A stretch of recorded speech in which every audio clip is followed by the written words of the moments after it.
Last video के अंदर हमने यहाँ तक पहुंचे थे हम operating profit before working capital changes calculate करने तक। इसके बाद जो है हमने 2 स्टेप्स जो है वो और करने हैं। पहले आप शॉर्ट एंड क्रिस्प समझ लीजिए कि 2 स्टेप्स जो हैं वो हम आगे क्यों कर रहे हैं।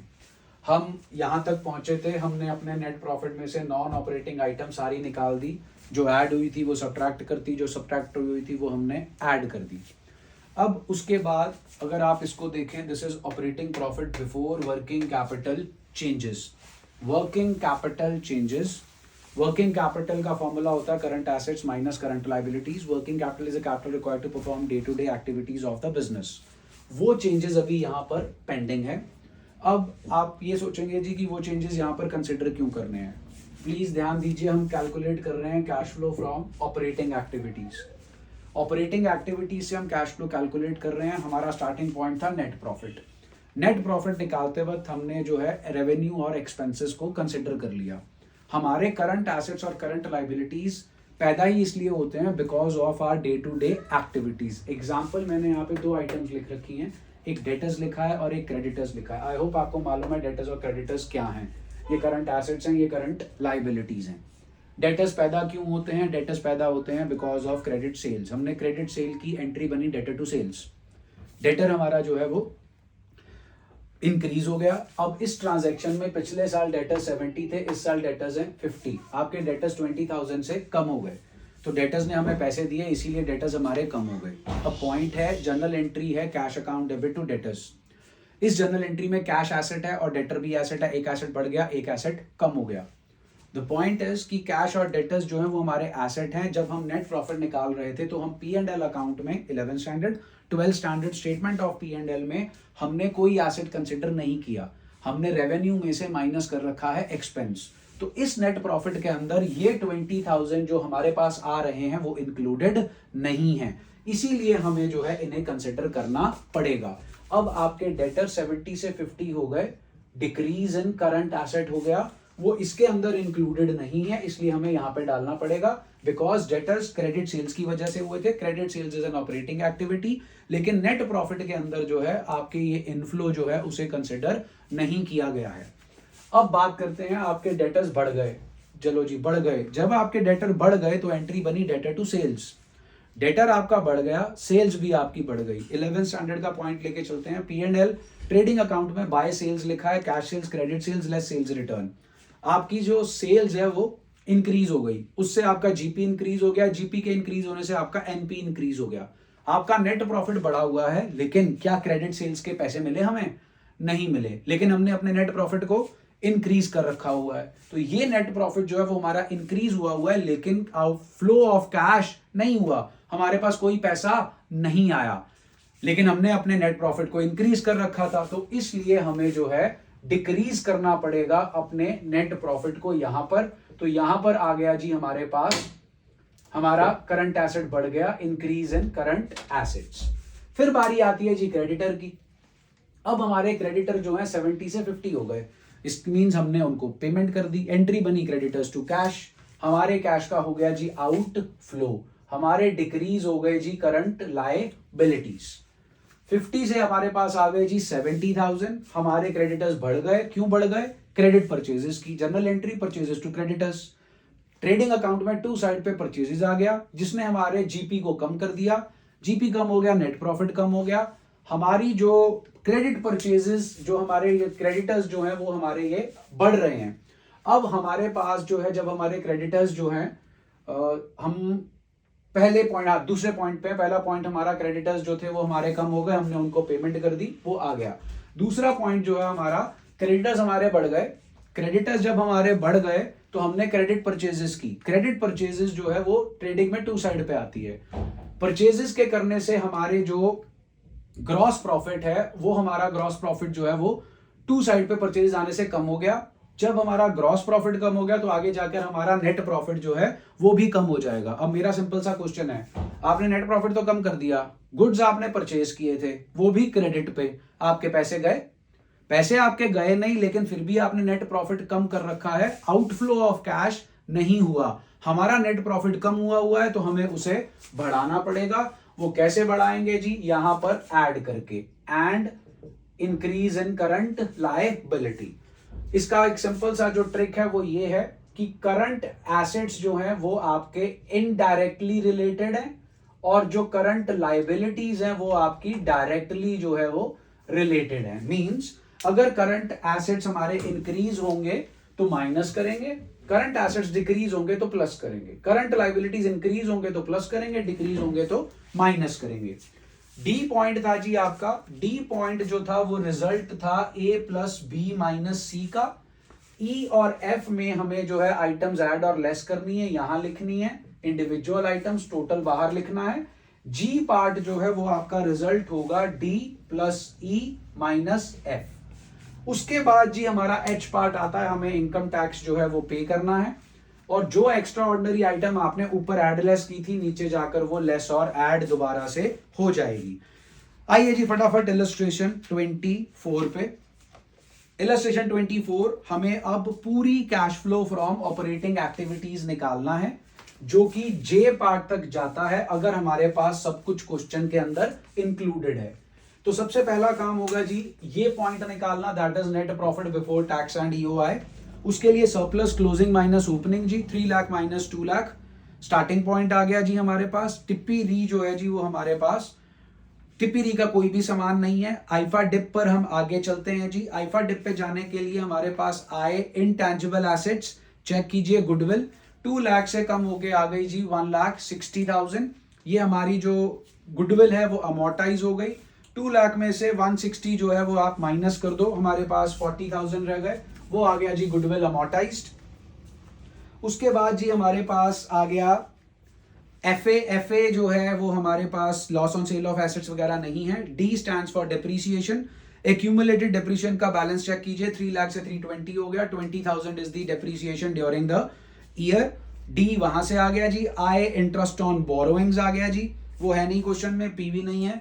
ड्रिप की कोई आइटम हमारे पास नहीं है इस क्वेश्चन में, तो हम सीधा पहुंच गए A plus B is equal to C, that is operating profit before working capital changes. अब हमें करंट एसेट्स और करंट लायबिलिटी से डील करना है। बिल रिसीवेबल आपका बढ़ गया जी, माइनस होगा। आउटस्टैंडिंग रेंट बढ़ गया, प्लस होगा।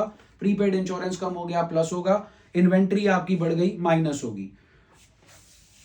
इन दो स्टेप्स के बाद हमारा सीधा आ जाएगा cash flow from operating activities, because इस क्वेश्चन में हमारे पास टैक्स और एक्स्ट्रा ऑर्डिनरी आइटम जो है वो अवेलेबल नहीं है। Moving on to illustration 25, cash flow from operating activities निकालना है जी हमें। सरप्लस बैलेंस दे रखा है जी, क्लोजिंग माइनस ओपनिंग, वो आप जो है वर्किंग नोट में दिखाएंगे। That is calculation of net profit before tax and EOI. Surplus closing में से ओपनिंग जो है वो माइनस होगा। टिप्पी री का सामान इस क्वेश्चन में नहीं है हमारे पास। फीफा डिप की बात करें तो हमारे पास गुडविल है, लेकिन गुडविल में ध्यान दीजिएगा पहले करंट ईयर की वैल्यू गिवन है, फिर प्रीवियस ईयर की, और गुडविल आपकी डिक्रीज नहीं हो रही, गुडविल आपकी इंक्रीज हो रही है 4,000 से। तो गुडविल जो है वो हमारी इंक्रीज हो गई। It is an investing activity. यहां पर गुडविल अमोर्टाइज्ड आता है जब गुडविल हमारी डिक्रीज हो। तो गुडविल वाला पॉइंट जो है जी वो आपका खत्म हो गया, यहां पर नहीं आएगा हमारे पास। फीफा डिप और ड्रिप की कोई भी आइटम यहां पर नहीं है। हम स्ट्रेट अवे पहुंच गए वर्किंग कैपिटल चेंजेस पे। वर्किंग कैपिटल चेंजेस में हमारे पास ट्रेड रिसीवेबल जो है वो कम हो रहे हैं तो प्लस होगा। आउटस्टैंडिंग रेंट हमारा कम हो रहा है, माइनस होगा। प्रीपेड इंश्योरेंस हमारा बढ़ रहा है, माइनस होगा। ट्रेड पेबल हमारा कम हो रहा है जी, माइनस होगा। हमारे पास आंसर आ जाएगा। Then moving on to illustration 26, again we have to calculate cash flow from operating activities. Starting point is given to us as net profit, but there is a word after. After का मतलब है minus होने के बाद। So there is net profit after tax and dividend, वो है 1,10,000 का। इसमें से टैक्स माइनस हो चुका है, डिविडेंड माइनस हो चुका है। That's why we will add back provision for tax 50,000 and dividend which is 50,000 declared and approved by the shareholders during the year. पिछले साल का डिविडेंड है, पिछले साल जो है प्रपोज हो चुका था, इस साल अप्रूव और डिक्लेयर हुआ है। ये दोनों चीजें आपके नेट प्रॉफिट में से सब्ट्रैक्ट हुई हैं, हमने इन्हें ऐड बैक कर देना है और हम यहां पहुंच जाएंगे net profit before tax and EOI. उसके बाद जी हमारे पास आता है आईफा डिप। आईफा डिप के अंदर हमारे पास गुडविल अमोर्टाइज्ड आ गई जी। उसके बाद एफए के तौर पे loss on sale of plant आ गया जी। डिप्रीसिएशन डी आ गया। आई आ गया जी इंटरेस्ट ऑन बोरोइंग्स, जो हमारे क्वेश्चन में नहीं है। पीबी हमारे क्वेश्चन में नहीं है। अब इस क्वेश्चन में हमारे पास है ड्रिप की एक item, that is gain on sale of land. तो हमारे पास ये ऐड हो गया जी, ये माइनस हो गया, हम यहाँ पहुंच गए operating profit before working capital changes. उसके बाद जी हमने करना है इनकम टैक्स पेड। यहाँ पे मैंने लिखा है, ध्यान दीजिए, income tax net of refund. अब इनकम टैक्स जो है जी वो हमारा 50,000 है जो हमने पे किया है, लेकिन हमारे को इनकम टैक्स डिपार्टमेंट से 40,000 के रिफंड भी आया है। तो बेसिकली 50,000 आपने डिपॉजिट कराया था, 40,000 आपको वापस आ गया, तो आपकी पॉकेट से गए सिर्फ और सिर्फ 10,000 rupees. So less income tax paid will be 50 minus 40, that is 10,000। उसके बाद जो आंसर आया, अगर वो प्लस में आता है तो cash flow from operating activities है, अगर वो माइनस में आएगा तो वो cash used in operating activities हो जाएगा। Moving on to next illustration, that is illustration 29। illustration 27। In illustration 27 हमें प्रॉफिट्स गिवन है 2,50,000 के। ये जो 2,50,000 के हमारे प्रॉफिट्स हैं, इनको कैलकुलेट किया गया है नीचे लिखी हुई आइटम्स को कंसिडर करने के बाद। नीचे लिखी हुई आइटम्स में पहली टिप्पी री का सामान अगर हम ढूंढें तो हमें एक आइटम मिलेगी, ट्रांसफर टू जनरल रिजर्व। वो हम ऐड बैक कर देंगे तो हम पहुंच जाएंगे net profit before tax and extra ordinary items. उसके बाद आपको आईफा डिप में से मिलेगा amortisation of goodwill, and FA जो है वो आपको नहीं मिलेगा यहाँ पे। डी डेप्रिसिएशन बिल्कुल मिलेगा। Then there is one item of drip P, that is gain on sale of land, वो सब्ट्रैक्ट हो जाएगा। Then we have to move towards working capital changes, जिसमें ट्रेड रिसीवेबल जो है वो हमारे इंक्रीज हो रहे हैं तो माइनस होगा, ट्रेड पेबल हमारे कम हो रहे हैं तो माइनस होगा, प्रीपेड एक्सपेंसेस हमारे कम हो रहे हैं तो प्लस होगा। उसके बाद जी आपके पास इसके करने के बाद जो अमाउंट आएगी वो आपका आंसर होगा cash flow from operating activities. Illustration 28 important है जी, बिकॉज इसके अंदर आपके पास एक्स्ट्रा ऑर्डिनरी आइटम वाला सेटअप भी आता है।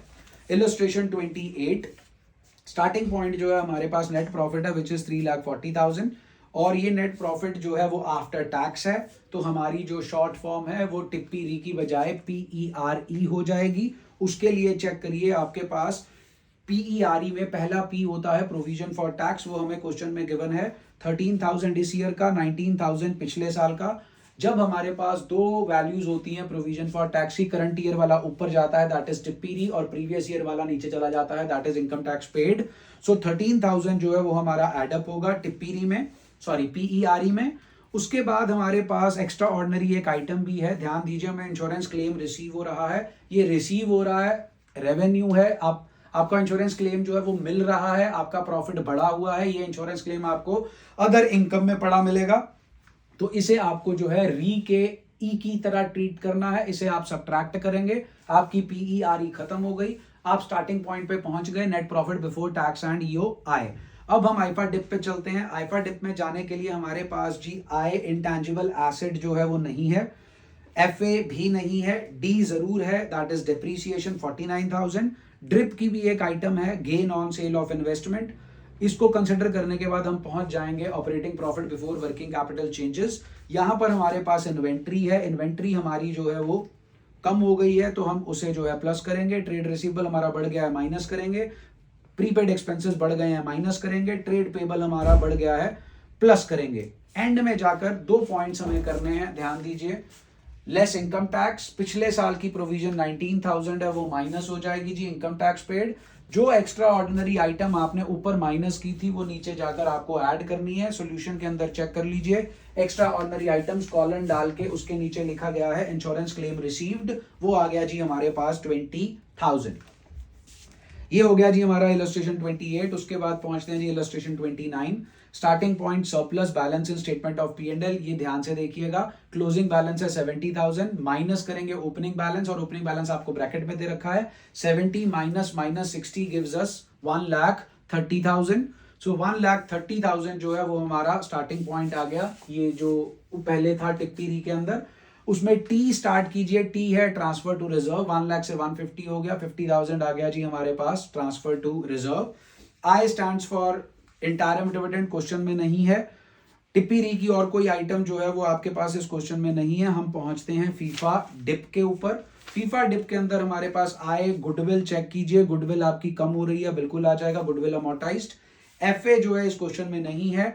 D stands for depreciation, depreciation जो है वो आपको मशीनरी के अकाउंट में से मिलेगा। मशीनरी की वैल्यू 5 लाख थी, कम हो गई 460 हो गई। 5 लाख और 460 का डिफरेंस जी 40,000, this is to be treated as depreciation. Board के एग्जाम में आपको कुछ भी चीज इमेजिनेशन या अजम्पशन पे नहीं मिलेगी, वहां पर सारी चीजें आपको क्लियर की जाएंगी। डिप्रीसिएशन के बाद जी आपके पास आ गया interest on debentures. Interest on debentures जी हमारे पास, अब ये अजम्पशन का पॉइंट है, मैंने क्लास में आपको बता रखा है। आपके डिबेंचर्स 2,10,000 से इंक्रीज होकर 310 हो गए, आपके डिबेंचर्स 1 लाख रुपीज से इंक्रीज हो गए, हमने डिबेंचर्स इशू किए। कब डिबेंचर्स इशू किए क्वेश्चन में मेंशन नहीं है। जब आपको date of issue, date of redemption, date of purchase, date of sale mention नहीं होती तो आपको अजम्पशन लेनी होती है। आपके पास सिर्फ दो ही ऑप्शंस हैं। पहला ऑप्शन है, आप ये अज्यूम कर लीजिए कि जो भी आपने ट्रांजैक्शन की है वो साल के पहले दिन की है या ट्रांजैक्शन साल के एंड में की है। तो जो भी आप अजम्पशन लेंगे वो आप नोट में लिख कर आएंगे, उसके अकॉर्डिंगली आपकी कैलकुलेशन होगी इंटरेस्ट ऑन लोन की, इंटरेस्ट ऑन इन्वेस्टमेंट की। वो बहुत सिंपल है, इसमें जो ट्रिक है वो बहुत सिंपल है। अगर आप काम कर रहे हैं साल के एंड में तो वैल्यू उठेगी साल के पहले दिन की for the purpose of calculation of interest. अगर आप काम कर रहे हैं साल के पहले दिन तो वैल्यू उठेगी साल के एंड की for the purpose of calculation of interest. अगर हम यहां पर डिबेंचर्स इशू कर रहे हैं साल के एंड में, ये अजम्पशन लेते हैं तो पूरा साल हमने सिर्फ 2,10,000 रुपीज जो है डिबेंचर होल्डर्स के यूज किए, तो हम उन्हें इंटरेस्ट भी पूरे साल का देंगे सिर्फ 2,10,000 पे। 1 लाख के डिबेंचर्स जो है वो साल के आखिरी दिन इशू हुए, हम उन्हें पूरे साल का इंटरेस्ट पे नहीं करेंगे। लेकिन अगर आपकी अजम्पशन होती है कि हमने ये डिबेंचर्स साल के पहले दिन इशू कर दिए हैं तो right from the very first day हमने 3,10,000 रुपीज यूज किया है डिबेंचर होल्डर का, तो इंटरेस्ट भी 3,10,000 के ऊपर ही पे होगा। सो 2,10,000 इन्होंने अजम्पशन जो है साल के एंड की ली है। नॉर्मली अजम्पशन हमेशा यही ली जाती है कि the transaction is taking place at the end of the year. So I आ गया जी आपके फीफा डिप का। उसके बाद ध्यान दीजिए हमारे पास प्रोविजन फॉर डाउटफुल डेट भी है, चेक कीजिए extra P. Provision for doubtful date आपकी इंक्रीज हो रही है तो यहां पर आ जाएगा प्रोविजन फॉर डाउटफुल डेट। आपको इंक्रीज लिखने की जरूरत नहीं है, सिर्फ आपको समझाने के लिए बताया गया था। उसके बाद जी आपके पास एक आइटम ड्रिप की भी है, वो आपको खुद आइडेंटिफाई करना है। चेक कीजिए नॉन करंट इन्वेस्टमेंट्स 6 लाख से 1,60,000 हो गई। 10% नॉन करंट इन्वेस्टमेंट्स है, 10% है इंटरेस्ट जो हमें इन इन्वेस्टमेंट्स पे मिलेगा। सो 10% आपको कैलकुलेट करना है। अगर आपने क्वेश्चन में अजम्पशन ली है कि हमने एक ट्रांजैक्शन साल के एंड में की है, वो परचेज की हो, वो सेल की हो, वो इशू की हो, वो रिडम्पशन की हो, तो फिर सारी ट्रांजैक्शंस जो कोई भी होंगी वो साल के एंड में ही अजम्पशन ली जाएगी। सो आपकी जो इन्वेस्टमेंट्स है वो 60,000 है साल के पहले दिन, साल के आखिरी दिन है वो 1,60,000, तो हमने अपनी इन्वेस्टमेंट्स जो है वो 1 लाख रुपीज से बाय की हैं, परचेज की हैं, लेकिन ये काम हमने किया है साल के एंड में। वैल्यू उठेगी साल के पहले दिन की विच इज 60,000 का 10% आ गया जी 6,000, that is interest on investments. ये जो है वो हम करेंगे सब्ट्रैक्ट।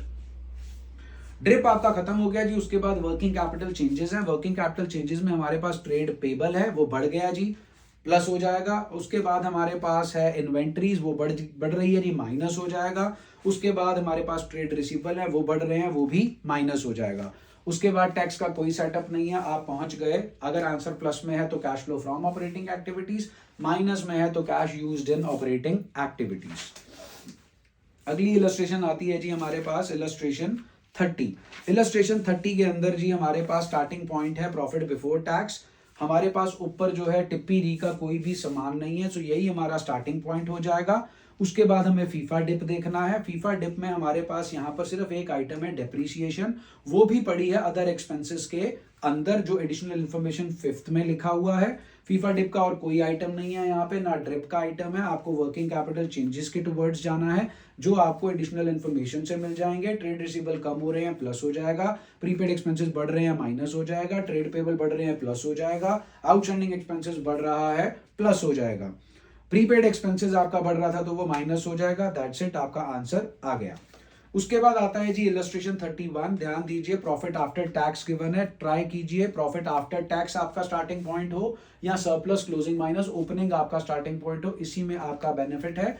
क्योंकि आपका प्रॉफिट अगर आफ्टर टैक्स है तो आपके पास शॉर्ट फॉर्म है PERE, तो हम उसी पे स्टिक रहेंगे। अब अगर हम प्रॉफिट आफ्टर टैक्स लेते हैं तो P stand for provision for tax, वो आपके पास ऊपर दे रखा है। बात ध्यान से सुन लीजिए, वैसे मैं क्लास में भी आपको बता चुका हूं। जब भी क्वेश्चन में आपको statement of profit and loss given होगा और टैक्स लिखा होगा, ये टैक्स हमेशा प्रोविजन मेड होता है, ये कभी भी इनकम टैक्स पेड नहीं होगा। ये इनकम टैक्स पेड तब होगा जब इसके साथ PAID लिख के दिया गया होगा, otherwise it will always be taken as provision made. हाल फिलहाल आपके इस क्वेश्चन में आपके पास प्रोविजन फॉर टैक्स की सिर्फ एक वैल्यू गिवन है, तो वही आपकी टिप्पणी में ऊपर ऐड होगी और वही एंड में जाकर माना जाएगा इनकम टैक्स पेड। तो ध्यान दीजिए, स्टार्टिंग पॉइंट है प्रॉफिट आफ्टर टैक्स 128, इसमें ऐड कीजिए 57,600 पी। एक्स्ट्रा ऑर्डिनरी आइटम आपके क्वेश्चन में नहीं है, इसको ऐड करने के बाद आप यहां पहुंच जाएंगे net profit before tax and EOI. उसके बाद आते हैं जी हम आईफा डिप वाले सेटअप के अंदर, उसमें हमारे पास इस क्वेश्चन में आय और डी, आईफा डिप फीफा डिप का I intangible asset amortised and डिप का डी डेप्रीसिएशन, दोनों आपको statement of P and L expenses में मिल जाएंगे, डेप्रीसिएशन एंड अमोर्टाइजेशन एक्सपेंसेस। तो ये आपके दो पर्पस सॉल्व कर देता है, डेप्रीसिएशन भी और अमोर्टाइजेशन भी। एफए जो है वो आपको मिलेगा अदर एक्सपेंसेस में, चेक कीजिए loss on sale of machinery, D depreciation हो गया, आय इंटरेस्ट ऑन बोरोइंग्स मिलता है statement of P and L में, फाइनेंस कॉस्ट में जो अपने क्वेश्चन में नहीं है, पी भी नहीं है। ड्रिप की दो आइटम्स आपको मिल जाएंगी अदर इनकम के नोट्स टू अकाउंट्स में, gain on sale of furniture and interest. हम पहुंच गए operating profit before working capital changes. उसके बाद जी हमने करना है ऐड लेस अपने वर्किंग कैपिटल चेंजेस को, जिसमें ट्रेड रिसीवेबल चेक कर लीजिए आपके बढ़ रहे हैं माइनस हो जाएगा, ट्रेड पेबल आपका बढ़ रहा है प्लस हो जाएगा, आउटस्टैंडिंग एक्सपेंसेस आपका कम हो रहा है माइनस हो जाएगा। एक इंपॉर्टेंट आइटम जो यहाँ पे गिवन नहीं है वो आपको खुद ढूंढनी पड़ेगी, चेक कीजिए notes to account second item changes in inventory of stock and trade, opening और क्लोजिंग इन्वेंट्री आपको दे रखी है, ओपनिंग इन्वेंट्री ज्यादा है क्लोजिंग कम है, इन्वेंट्री आपकी कम हो रही है, इन्वेंट्री करंट एसेट है, करंट एसेट कम होगा तो आप करेंगे प्लस। उसके बाद जी एंड में जाकर एक पॉइंट मत भूलिएगा, एंड में आप पहुंच जाएंगे cash flow from operating activities before tax, tax आपको माइनस करना है और टैक्स माइनस होगा 57,600 ओनली, अगले पेज पे जाकर आप देख सकते हैं। इलस्ट्रेशन 32 बाद में करेंगे जी, because it is related with depreciation, वो पॉइंट आपका इन्वेस्टिंग एक्टिविटी में जाके पूरा होता है। 33rd इलस्ट्रेशन के अंदर भी यही सीन है। 34th इलस्ट्रेशन भी मैं आपको जो है अगली वीडियो के 34th इलस्ट्रेशन जो है मैं आपको यहां पर करवा देता हूं। इसमें जो इंपॉर्टेंट पॉइंट है वो है how to make the account of provision for tax. इसमें प्रोविजन फॉर टैक्स जो है उसका हमें अकाउंट बनाना है। हमें प्रोविजन फॉर टैक्स का अकाउंट तभी बनाना है क्वेश्चन के अंदर जब हमें टैक्स से related 3 pieces of information given होगा। अगर आपने पुरानी वीडियोस देखी हो तो मैंने आपको बताया था प्रोविजन फॉर टैक्स के अंदर जो है हमारे पास 3 सिचुएशंस होती हैं। पहली सिचुएशन हमें टैक्स के रिगार्डिंग एक ही वैल्यू गिवन होगी, चाहे वो एडवांस टैक्स लिखा हो पेड, चाहे वो इनकम टैक्स पेड लिखा हो, चाहे वो प्रोविजन मेड लिखा हो, वही ऊपर जाएगा वही नीचे जाएगा। 2 वैल्यूज गिवन होंगी, करंट ईयर वाला ऊपर जाएगा, प्रीवियस ईयर वाला नीचे जाएगा। 3 वैल्यूज गिवन होंगी तो हमें अकाउंट बनाना पड़ेगा। अकाउंट का नाम है प्रोविजन फॉर टैक्स अकाउंट। अब ये जो हमारा प्रोविजन फॉर टैक्स अकाउंट है, it's a provision, every provision and reserve has a credit balance except one, that is provision for discount on creditors. इसका क्रेडिट बैलेंस है तो बाय बैलेंस ब्रॉट डाउन आ गया जी इधर, टू बैलेंस कैरिड डाउन आ गया इधर। By balance brought down में हमारे पास provision for tax का ओपनिंग बैलेंस जो है वो आएगा जो शॉर्ट टर्म प्रोविजंस में पड़ा है under current liabilities which is 40,000। इधर आ गया जी हमारे पास 50,000। अब ध्यान दीजिए क्वेश्चन के अंदर आपको जो है प्रोविजन जो है अगले पेज पे देखिए इनकम टैक्स प्रोवाइडेड दे रखा है, प्रोविजन बनाई जा रही है। अगर 11th स्टैंडर्ड याद हो, आप provision for doubtful date calculate करते थे, P&L account debit to provision for doubtful debt. In 12th standard, P&L is replaced by statement of P&L. So entry stands at statement of P&L debit to provision for tax. तो यहां पर आएगा जी आपका by statement of profit and loss provision made. आपने provision बनाई जी, इस बार आपने provision बनाई है इस साल 45,000 की, पिछले साल प्रोविजन थी 40,000 की, इस साल आपने 45 की बनाई, टोटल 85,000 जो है वो आपके अकाउंट में पड़े हैं। लेकिन जब साल के एंड में आपने अकाउंट चेक किया तो उसमें सिर्फ 50,000 थे। आप अगर 11th स्टैंडर्ड को कंसिडर करके चलें, आप प्रोविजन फॉर डाउटफुल डेट बनाते हो बैड डेट्स के लिए। प्रोविजन फॉर डाउटफुल डेट बनाने की एंट्री होती है P&L account debit to provision for doubtful debt, bad debt की एंट्री होती है bad debt to debtor. Provision बनाई जाती है साल के एंड में प्रॉफिट्स को कम करके, इसलिए ताकि फ्यूचर में जो आज इस साल के डेटर्स है उन्होंने हमें पैसे देने हैं और वो हमें पूरे पैसे नहीं देंगे, उनमें से कुछ ना कुछ बैड होंगे। We don't know the exact amount, that is why we make a provision. Provision is the amount transferred from profits to meet a certain liability, a known liability, the amount of which cannot be determined with substantial accuracy. That is why हम provision एक idea, एक estimate पे बनाते हैं. हो सकता है अगले साल आपके बैड डेट जितनी आपने एक्सपेक्टेशन रखी हो, प्रोविजन बनाई हो, उतने हो सकता है उससे ज्यादा हो सकता है उससे कम हो. अगर आप 12th स्टैंडर्ड पार्टनरशिप कर चुके हैं तो आपको रिवैल्यूएशन अकाउंट आपने बनाया होगा. अगर मैं आपको सिचुएशन बताऊं, आपके बैड डेट 10,000 हैं जो हो रहे हैं, आपकी पुरानी प्रोविजन जो है वो 7,000 की है, तो आप एंट्री करते हैं bad debt account debit to debtor 10,000. अगली एंट्री में प्रोविजन डेबिट होता है क्योंकि आपने प्रोविजन अपने बैड डेट से होने वाले नुकसान को सोक इन करने के लिए बनाई थी. तो अगली एंट्री आपकी बनती है provision for doubtful debt account debit 8,000. अगर आपकी पुरानी प्रोविजन 8,000 है, revaluation account debit 2,000 to bad debt 10,000. आपके बैड डेट 10,000 के थे, लेकिन पिछले साल आपने प्रोविजन बनाई थी, आपने पिछले साल ऑलरेडी अपने प्रॉफिट्स 8,000 से डिक्रीज कर रखे हैं, तो दोबारा से आप अपने प्रॉफिट्स डिक्रीज नहीं करेंगे. जो प्रोविजन आपने बनाई थी, जब बनाई थी तो क्रेडिट किया था, अब डेबिट होगा. एंट्री बनी provision for doubtful debt account debit 8,000, revaluation account debit 2,000 to bad debt 10,000. तो बैड डेट आपने कहां से निकाले? प्रोविजन में से निकाले. सिमिलरली हम प्रोविजन फॉर टैक्स अकाउंट बना रहे हैं टैक्स को पे करने के लिए. तो जो आपका टैक्स पे हुआ है which is 85 minus 50 that is 30,000. तो ये जो है आपका आ गया to bank account balancing figure, income tax paid. तो ये है आपका प्रोविजन फॉर टैक्स अकाउंट. मैं क्विकली आपको बता दूं, ये प्रोविजन फॉर टैक्स अकाउंट जो है तब बनेगा जब आपके पास 3 वैल्यूज गिवन होंगी. उनमें से ये 2 सर्टन आपको गिवन होंगी ही होंगी. कई बार ये गिवन होगा, कई बार ये गिवन होगा. ये गिवन होगा तो आपको लिखा होगा income tax has been provided या लिखा होगा प्रोविजन मेड. ये जब आपको क्वेश्चन में गिवन होगा, ये हमेशा गिवन होगा एडिशनल इंफॉर्मेशन में, लिखा जाएगा इनकम टैक्स पेड. तो पेड वाला यहां आएगा जी, मेड वाला यहां पर आएगा.